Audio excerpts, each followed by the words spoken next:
I built a Mac app feature in 1 hour with Codex. Not a demo, not a rewrite, a feature that actually shipped. Codex ran for about an hour and 10 minutes, analyzing my app and generating the core of this feature while I barely touched the keyboard.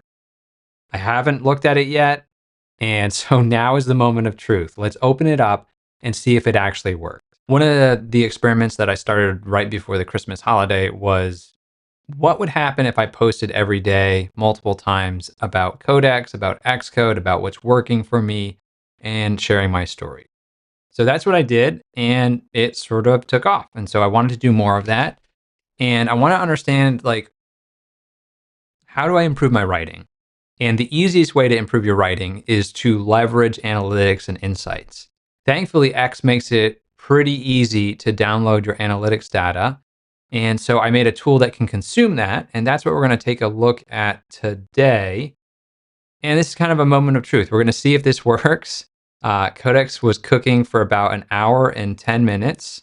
So it's been working on this. So if we take a look at my screen, we're going to see what it did. Now, I barely read any of this. I really don't care. I just want it to work better. I have an idea of what might be broken.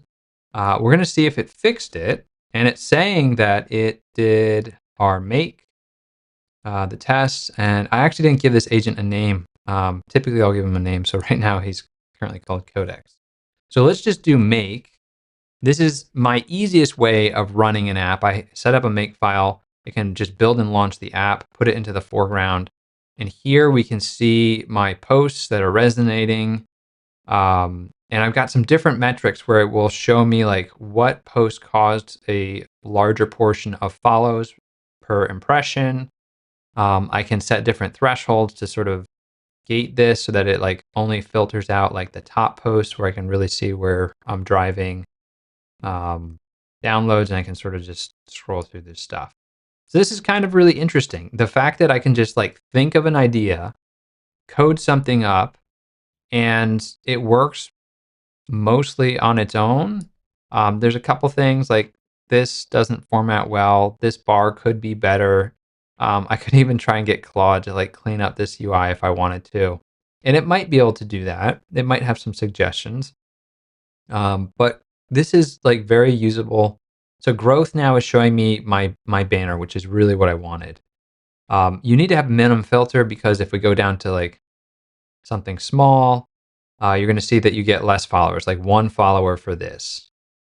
Okay, so yeah, but I only got 518 impressions, so that wasn't great. But if we start like setting up some of these presets of like, let's just do 5,000 of those, like what are performing better? And so this is just really insightful to just dissect my data this way. And then I can look at where are people bookmarking. So super simple concept, but if you say bookmark this post, people are going to bookmark the post. When you tell people to take an action, they'll take an action. When you tell someone to click a link, they'll click a link. When you tell someone to like watch this video, they're going to watch the video. In this case, there's no URL clicks because people can engage directly on video on X. So you're not going to see clicks here. But if it was something else, you might see a lot of clicks. Like this one's got a lot of clicks because I'm linking to something else. So let's scroll up. So this is my Codex workflow. Workflow style posts do pretty well. And then sort of like having an overall metric between value and distribution, getting some kind of little flag here that shows me like this is what my top post is. So we could open this one up. If X is working, it was down earlier.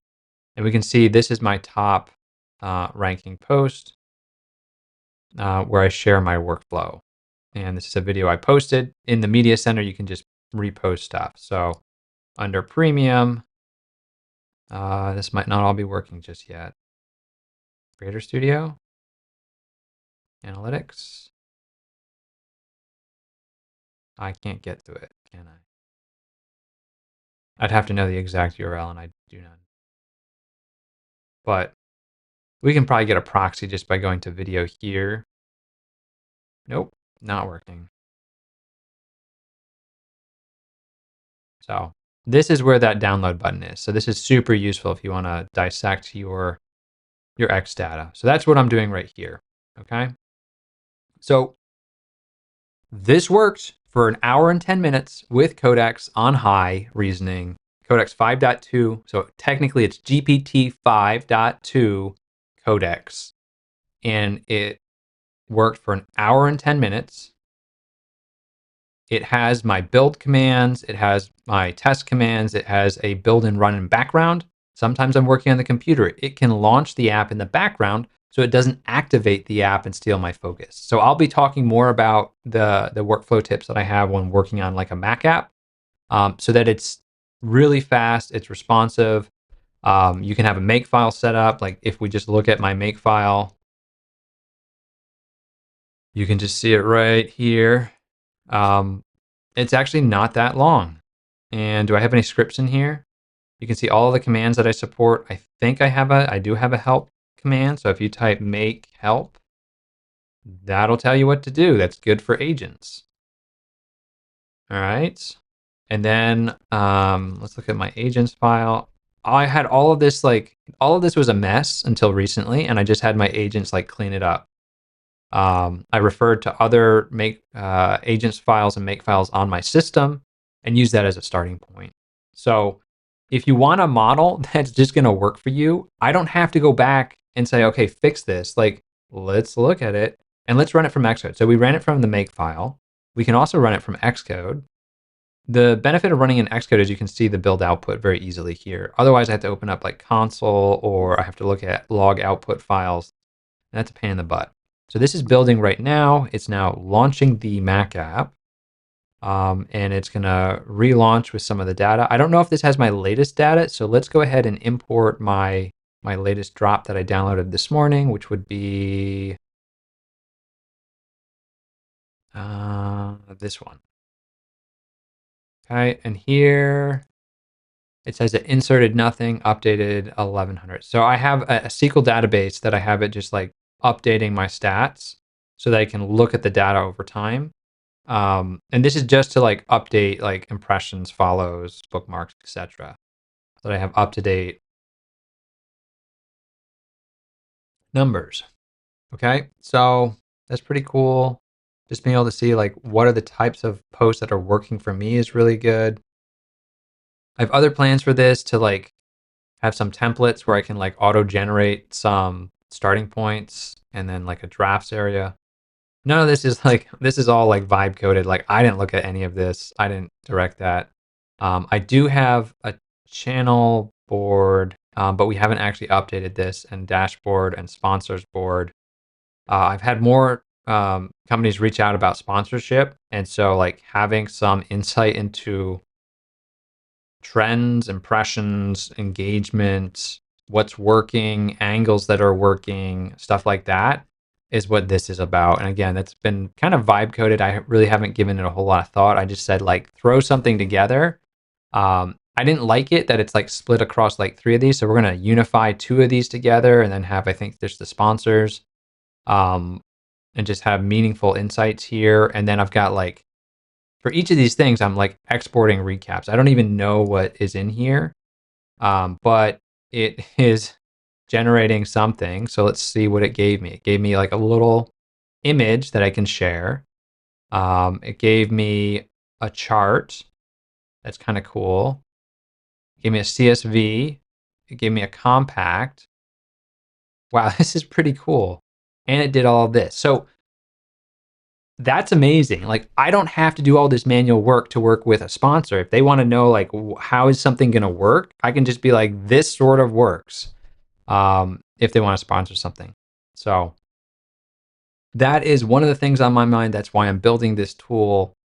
It is just solving problems that I have, and you can do the same thing with Codex. So if you learned something in this video, I hope it was helpful. I've got a whole nother agent that is just chomping at the bit to get started, now that this other agent is finished. And I don't know if it's in here. Let's see.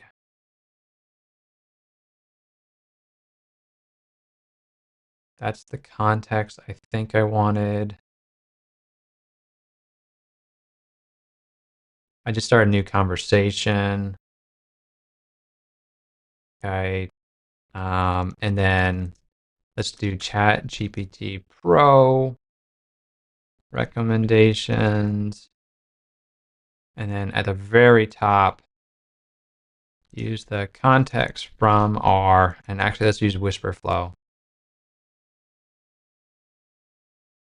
From our previous chat history, I need to update the dashboard and the channel to make it sort of unified, and then update the sponsorship. I do like some of the sponsorship exports. Those are really handy. I think when we do the fixes, we need to make sure that the exports are going to match whatever we update to. But I do like that direction. So you might need to riff on that a little bit, because I don't know if ChatGPT Pro was aware of all of the features that you added on that export. So I'm going to give you the context from our last conversation, and then I'm going to give you the ChatGPT Pro recommendations for how to update this, and we'll get started with that. So that is Whisper Flow. Just took what I said, put it here, and then I need one more thing that I have to paste in. So let me move my cursor down to the bottom. I like to segment stuff, so putting like dashes or putting something with a colon. I don't know if it can differentiate, and this is maybe a question I have for OpenAI. I should write this down. I don't know if it can differentiate and delimit these things. So, like, that's a good question. We could ask them on Twitter or X.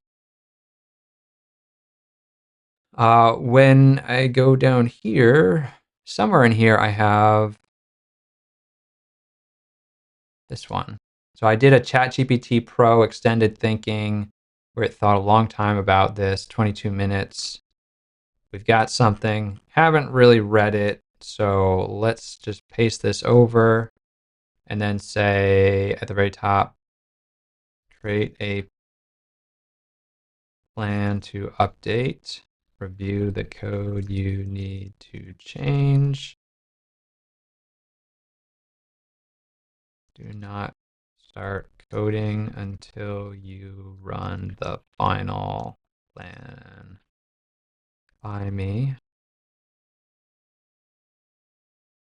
Okay. So the nice thing with Codex, and I just switched this to the latest. I don't know if I can interrupt this now. If I go to experimental, I can't do this while it's thinking. There's a new steering mode. We might want that. So let's just stop it. Okay, so it is reading. So let's do experimental. I just updated this. So here we can steer the conversation. I'm going to check that. So pressing enter. So tab queues messages when a task is running. Enter submits immediately. I don't know if you can switch the order. If I could just hit tab. So let's see how this is going to work. So we press enter to toggle, escape to save for the next conversation. Continue.